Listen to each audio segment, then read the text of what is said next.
Hello दोस्तों, हमारे YouTube channel में आप सभी का स्वागत है। तो दोस्तों, इस वीडियो में हम भारत इलेक्ट्रॉनिक्स लिमिटेड यानी कि बेल स्टॉक को डिस्कस करने वाले हैं। बेल कंपनी से रिलेटेड फिलहाल यहाँ पर एक लेटेस्ट अपडेट आ रही है जिसे हम अभी डिटेल्स में डिस्कस करने वाले हैं और समझने वाले हैं। एंड उसके बाद हम स्टॉक की fundamentals, valuations, profit growth, sales growth and technicals, इन सभी चीज़ों को भी डिस्कस करेंगे। तो यहाँ पर देखो बताई जा रही है BEL working on LRUs for Jaguar fighter jets. तो देखो ये जो बेल कंपनी है ये LRUs के ऊपर काम कर रही है जगुआर फाइटर जेट्स के लिए। अभी हम इस चीज़ के बारे में डिटेल्स में डिस्कशन करेंगे और समझेंगे एंड ये भी समझेंगे कि इस काम के माध्यम से बेल को कितने बड़े बेनिफिट्स मिल सकते हैं आगे चलकर। तो चलो यहाँ पर हम अब डिटेल्स में इस न्यूज़ को डिस्कस करते हैं और समझते हैं। भारत इलेक्ट्रॉनिक्स लिमिटेड यानी कि BEL is actively involved in the development of line replaceable units यानी कि LRUs फॉर द डारिन 3 यानी कि display attack ranging inertial navigation upgraded Jaguar fighter jets of the Indian air force. तो देखो यहाँ पर कही ये जा रही है कि जो इंडियन एयरफोर्स की अपग्रेडेड जगुआर फाइटर जेट्स हैं जिन्हें डारिन 3 के नाम से जाना जाता है, इनके लिए लाइन रिप्लेसेबल यूनिट्स यानी कि LRUs की डेवलपमेंट के ऊपर बेल काम कर रही है। ठीक है, चलो आगे बढ़ते हैं। ये डारिन 3 क्या है एंड LRUs क्या है ये भी समझेंगे, बस वीडियो के साथ एंड तक बने रहो। This initiative is part of the broader effort to enhance the operational capabilities of the aging Jaguar fleet, ensuring they remain combat effective and mission ready for years to come। तो देखो यहाँ पर कही ये जा रही है कि इस इनिशिएटिव के माध्यम से जो ये पुराने जगुआर एयरक्राफ्ट्स जो हैं उनके जो ऑपरेशनल कैपेबिलिटीज हैं उनको इन्हांस किया जा सकता है। कहने का मतलब ये है कि जो जगुआर फ्लीट है यानी कि जो जगुआर एयरक्राफ्ट का जो समूह है इसमें टोटल अप्रोक्स 139 फाइटर जेट्स हैं जिनकी एजिंग जो है ये काफ़ी ज़्यादा हो चुकी है, काफ़ी पुरानी हो चुकी है। तो इनको अब अपग्रेड किए जा रहे हैं, ठीक है, बढ़िया तरीके से इनको मॉडर्नाइज किए जा रहे हैं ताकि आने वाले सालों तक ये जो काम है ये कर पाएँ। ठीक है, जो इनकी ऑपरेशनल कैपेबिलिटीज हैं उनको एनहांस किया जा सके, इसके लिए यहाँ पर अपग्रेड किए जा रहे हैं इन फाइटर जेट्स को और आने वाले सालों में मिशन के लिए भी ये जो एयरक्राफ्ट्स हैं ये रेडी हो सके। ठीक है, तो यहाँ पर बेसिकली अपग्रेड को लेकर यहाँ पर बातें चल रही है जगुआर फाइटर जेट्स की। आगे बढ़ते हैं। The Darin 3 upgrade is a significant modernization program aimed at extending the service life of the Jaguar fleet। देखो यहाँ पर वही चीज़ें बताई जा रही है। Darin 3 upgrade is a significant modernization program। ठीक है, तो ये जो Darin 3 है ये एक सिग्निफिकेंट आधुनिकीकरण प्रोग्राम है जिसका एम क्या है कि जो जगुआर फ्लीट है, मतलब जगुआर एयरक्राफ्ट्स का जो समूह है उनकी जो सर्विस लाइफ है उनको एक्सटेंड किया जा सके, ठीक है, बढ़ाया जा सके उनकी सर्विस लाइफ को, which has been a cornerstone of the IF's ground attack capabilities for decades. देखो ये जो जगुआर एयरक्राफ्ट्स हैं ये इंडियन एयरफोर्स के लिए बहुत ही ज़्यादा काम की चीज़ रही है दशकों से। जो ज़मीनी हमले करने होते थे उनके अंदर ये जो एयरक्राफ्ट्स हैं ये दशकों से काम में आ रहे हैं। ठीक है, Jaguar fighter jets. The upgrade includes a new avionic suit, advanced navigation and targeting systems and improved weapons integration, transforming the jaguars into more capable and reliable platforms. ठीक है, तो देखो यहाँ पर कही ये जा रही है कि इस अपग्रेड के अंदर क्या क्या चीज़ें इंक्लूड हैं। New avionic suit, advanced navigation and targeting system, improved weapons integration and फिर यहाँ पर इन सभी चीज़ों के माध्यम से इन सभी चीज़ों को इंक्लूड करके जो जगुआर है इसको मोर कैपेबल किया जा रहा है एंड मोर रिलायबल किया जा रहा है, विश्वसनीय किया जा रहा है। ठीक है, इनकी जो कैपेसिटी है उसे बढ़ाई जा रही है। ठीक है, चलो आगे बढ़ते हैं। as part of this upgrade, the LRUs developed by Bell play a crucial role in maintaining the aircraft's operational readiness। तो देखो यहाँ पर LRUs के बारे में बताई जा रही है कि LRU जो है ये इस अपग्रेड का एक पार्ट है। जो डारिन 3 के अंदर अपग्रेड हमें देखने को मिल रहे हैं, उस अपग्रेड का ये एक पार्ट है LRU, जो कि बेल के द्वारा डेवलप किए जा रहे हैं। और ये जो LRU है एक क्रूशियल रोल यहाँ पर निभाती है, यानी कि महत्वपूर्ण भूमिका निभाती है किस चीज़ में, एयरक्राफ्ट्स की ऑपरेशनल रेडीनेस के अंदर, जो परिचालन तत्परता होती है उसके अंदर एक महत्वपूर्ण भूमिका निभाती है ये LRUs। ठीक है, और LRUs को डेवलप करने का काम ये बेल कंपनी कर रही है। LRUs are modular components that can be quickly replaced in the field, minimizing aircraft downtime and ensuring that the Jaguars can be deployed efficiently during critical missions। देखो LRUs जो होते हैं ये मॉड्यूलर कंपोनेंट्स होते हैं, एंड ये जो LRUs होते हैं ये क्विकली रिप्लेस्ड किए जा सकते हैं, क्विकली रिप्लेस्ड हो सकते हैं। ठीक है, ये चीज़ें यहाँ पर कही जा रही है, मतलब LRU जो एयरक्राफ्ट्स में लगे होते हैं वो इजली चेंज किए जा सकते हैं।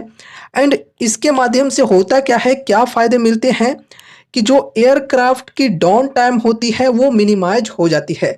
मतलब देखो अगर एयरक्राफ्ट्स के अंदर कुछ भी मेंटेनेंस का काम चलता है तो वो डाउन टाइम में चला जाता है, टाइम लग जाती है उसमें काफ़ी ज़्यादा। ठीक है, बैठा रह जाता है।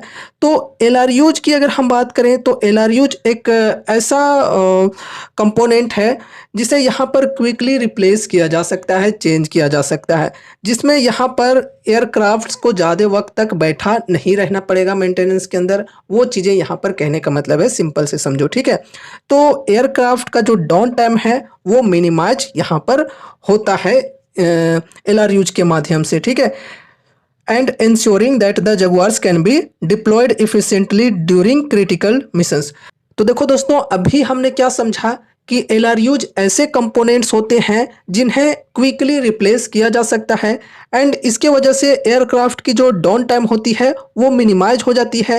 एंड अगर कोई क्रिटिकल मिशंस होते हैं तो डाउन टाइम इनकी मिनिमाइज होने की वजह से ये जो एयरक्राफ्ट्स हैं वो क्विकली तैनात हो सकते हैं, क्रिटिकल मिशंस के दौरान जल्द से जल्द हाजिर भी हो सकते हैं। ठीक है, तो दोस्तों ओवरऑल यहाँ पर हम न्यूज़ की बात करें तो न्यूज़ काफ़ी बढ़िया है, पॉजिटिव है। जो हमारे जगुआर फाइटर जेट्स की फ्लीट है, मतलब जो समूह है जिसमें लगभग 139 एयरक्राफ्ट्स हैं, उन सभी को अपग्रेड करने की काम चल रही है। और अपग्रेड के अंदर यहाँ पर LRUs का इस्तेमाल किया जाएगा और LRUs के ऊपर बेल काम कर रही है।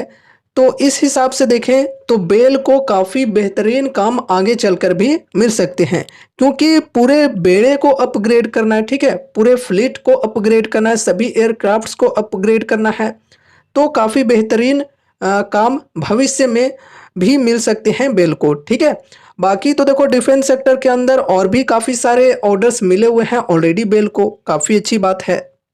ठीक है, अब देखो ये जो LRUs होते हैं ये क्या होते हैं, यहाँ पर इमेजेस में आप लोग देख सकते हो, इन्हें LRUs कहे जाते हैं। ठीक है, लायन रिप्लेसेबल यूनिट्स। सो ये रही गाइज न्यूज काफ़ी बढ़िया है। तो देखो यहाँ पर मार्केट कैप की बात करें तो 2,21,779 करोड़ की मार्केट कैप है। स्टॉक पी 52.4, इंडस्ट्री पी 69.8 है। तो देखा जाए तो इंडस्ट्री के मुकाबले में स्टॉक की पी कम है, चलो ठीक है। पेग रेशियो यहाँ पर हमें ज़्यादा देखने को मिल रहा है, 3.27 का है। इस हिसाब से देखें तो स्टॉक जो है अभी भी ओवर वैल्यूड है, एक्सपेंसिव है। एंड यहाँ पर ROC की बात करें तो 34.6%, ROE 26.3%, चलो बढ़िया है। प्रमोटर्स होल्डिंग 51.1%, प्लेस्ड कुछ भी नहीं है, चलो ठीक है। करेंट प्राइस 303 की, 52 वीक हाई 340 और लो है 127 की। बुक वैल्यू 22.3 रुपये की। डेप्ट है यहाँ पर 62.5 करोड़ की और डेप्ट टू इक्विटी 0, चलो ठीक है। डेप्ट के मुकाबले में फ्री कैश फ्लो की बात करें तो बहुत ही बढ़िया है, 4,015 करोड़ का फ्री कैश है कंपनी के पास। डिविडेंड यील्ड 0.73%, फेस वैल्यू 1 रुपये की और EPS है यहाँ पर 5.8 रुपये की। तो फंडामेंटल्स की बात करें तो बढ़िया है, वैल्यूएशन यहाँ पर हमें एक्सपेंसिव देखने को मिल रही है। अब देखो यहाँ पर ये है 5 ईयर्स की पी चार्ट एंड पी के अंदर देख सकते हो कैसी ग्रोथ हमें देखने को मिली है। मतलब जिस प्रकार से कंपनी को ऑर्डर्स मिलते गए, कंपनी की सेल्स एंड प्रॉफिट्स वगैरह बढ़ते गए, उस हिसाब से यहाँ पर स्टॉक की जो वैल्यूएशन है वो भी बढ़ती गई है। मीडियन पी यहाँ पर है 22.3 की एंड मीडियन पी के मुकाबले में जो स्टॉक पी की बात करें करेंट, तो अभी काफ़ी ज़्यादा है, ठीक है, मीडियन पी के मुकाबले में। एंड उसके बाद यहाँ पर हम compounded sales growth and profit growth की बात करें तो ये यहाँ पर हमें डबल डिजिट में देखने को मिल रहे हैं सेल्स ग्रोथ, लेकिन बहुत ही अच्छी भी नहीं कहेंगे और बहुत ही ख़राब भी नहीं कहेंगे, इसे हम एवरेज मानकर चल सकते हैं। एंड लार्ज कैप की कंपनी है और लार्ज कैप की कंपनी में इस प्रकार की हमें सेल्स ग्रोथ देखने को मिल जा रही है, तो चलो ओवरऑल ठीक है, बर्दाश्त कर सकते हैं। फिर यहाँ पर प्रॉफिट ग्रोथ की बात करें तो यहाँ पर प्रॉफिट ग्रोथ बढ़िया देखने को मिल रही है, ठीक है। उसके बाद यहाँ पर हम स्टॉक प्राइस सीएजीआर की बात करें तो चलो बहुत ही बढ़िया है। इस हिसाब से यहाँ पर अंदाज़ा लगा सकती हो इन्वेस्टर्स को कितने बढ़िया रिटर्न्स मिले हैं, ठीक है। फिर यहाँ पर रिटर्न ऑन इक्विटी की बात करें तो रिटर्न ऑन इक्विटी भी बढ़िया है। ओवरऑल यहाँ पर fundamentals, profit growth, sales growth वगैरह की बात करें तो ठीक ठाक देखने को मिल जाती है। अब देखो अगर किन्हीं को ये जो कंपनी है ये पसंद आ रही है तो फ्रेश बाइंग करने के लिए कैसी अपॉर्चुनिटीज़ मिल रही है, तो देखो फ्रेश बाइंग के लिए अभी अच्छी अपॉर्चुनिटी यहाँ पर नहीं मिल रही है। अप्रॉक्स 9-10% का डिस्काउंट यहाँ पर मिल रहा है। अगर मैं पर्सनली अपनी बताऊं तो लार्ज कैप जो बड़े बड़े जायंट टाइप की कंपनीज होते हैं उनके अंदर अगर 10% की भी डिस्काउंट मिल जाती है तो वो कंपनी मुझे ठीक लगती है फ्रेश बाइंग के लिए, फर्स्ट एसआईपी के लिए, ठीक है।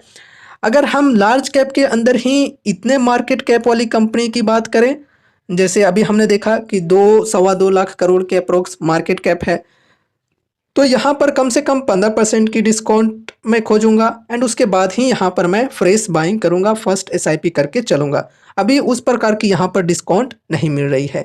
वैसे देखा जाए तो अभी सपोर्ट के लेवल पर स्टॉक ट्रेड कर रही है और अगर किन्हीं को ये जो स्टॉक है ये पसंद आ रही है और ये जो डिस्काउंट है 10%, 11% जो भी है, ये अगर डिस्काउंट ठीक लग रही है तो यहाँ पर फर्स्ट एसआईपी करके चल सकते हैं। बाकी देखो कोई रिकमेंडेशंस या एडवाइज नहीं है, ये ध्यान में रखना, ठीक है। मैं इस स्टॉक से रिलेटेड कोई भी बाय या सेल की कॉल टिप या रिकमेंडेशंस नहीं दे रहा हूँ। जो भी चीज़ें डिस्कस कर रहे हैं वो सिर्फ और सिर्फ एजुकेशनल पर्पज से कर रहे हैं, ठीक है। तो अगर आपको अपनी स्टडी, अपनी एनालिसिस के अनुसार कंपनी पसंद आती है, ठीक लग रही है और यहाँ पर लॉन्ग टर्म के लिए होल्ड करना चाहती हो और ये जो डिस्काउंट है ये परसेंटेज भी ठीक लग रही है, तो फिर यहाँ पर आप फर्स्ट एसआईपी करके चल सकते हो। बल्क में बाइंग के लिए बिल्कुल भी नहीं। अगर आपकी स्ट्रैटेजी मेरी तरह है, मतलब कम से कम 15% की डिस्काउंट तो मिलनी चाहिए फर्स्ट एसआईपी के लिए, तो फिर थोड़ा सा वेट एंड वॉच करके चल सकते हो। बाकी देखो यहाँ पर जब गिरावट आई थी बजट वाले दिन, तो यहाँ पर बाइंग करने का अच्छा मौका था, डिस्काउंट भी बढ़िया था। फिर यहाँ पर भी अगर हम बात करें तो यहाँ पर भी डिस्काउंट बढ़िया मिल रही थी। हमने पहले डिस्कस भी किया था जब डिस्काउंट और भी बेहतरीन स्टॉक के अंदर चल रही थी, तो ठीक है। और अभी यहाँ पर स्टॉक की बात करें तो अभी ये जो स्टॉक है ये अप ट्रेंड में ही है, ठीक है। देख सकते हो ये जो ट्रेंड लाइन है इसको कई बार स्टॉक ने रिस्पेक्ट दिया है एंड अभी ट्रेंड लाइन पर ही कंसोलिडेट कर रहा है, ठीक है। तो यहाँ पर अगर बढ़िया गिरावटें आती हैं तो हमें बढ़िया डिस्काउंट्स भी मिल सकती हैं, ठीक है। तो अभी ट्रेंड लाइन के अंदर ब्रेकडाउन हमें देखने को नहीं मिली है, अभी यहाँ पर हमें कंसोलिडेशन देखने को मिल रही है।